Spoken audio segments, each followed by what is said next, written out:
For more on Trump's withdrawal from the TPP, we're joined by Dr. Seijiro Takeshita. He's a professor of management and information at the University of Shizuoka. Good to speak to you. So, what has been the reaction of Japan so far?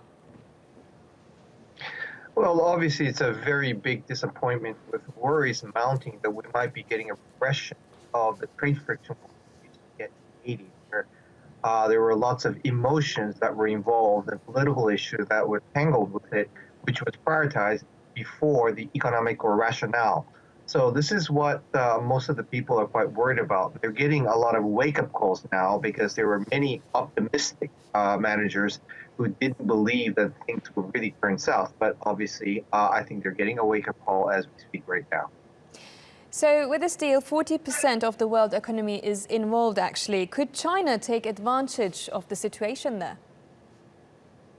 Absolutely. I mean, from a geopolitical issue point of view, I would say that it's China that's laughing aloud about this abolition of TPP without any speck of doubt. And from the long-term perspective, I think it will basically hinder and it will also affect the security measures in the area as well.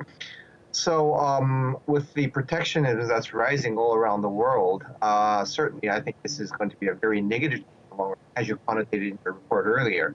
But unfortunately, I think that's not what Mr. Trump and his followers are thinking about. They're looking for a short success, and unfortunately, I think we're right now being overridden by such political / emotional movements as we speak.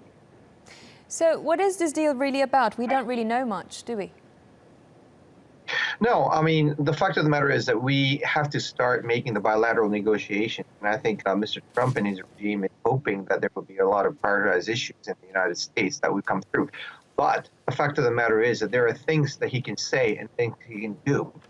There is a limitation on these issues. So certainly I think there will be a reality check that will be kicking into the American side later on. But at this moment, the ball is definitely in the court in the United States, which is making their claim, making it look as if TPP is a villain, which it is not. And that's one of the reasons why I think a lot of a government, including Japan and Australia, who believes that there could be a turnaround, a revival of TPP or TPP-like issues that should come up.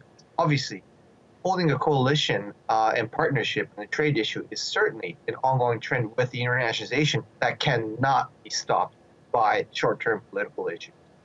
Thank you for joining us on TRT World.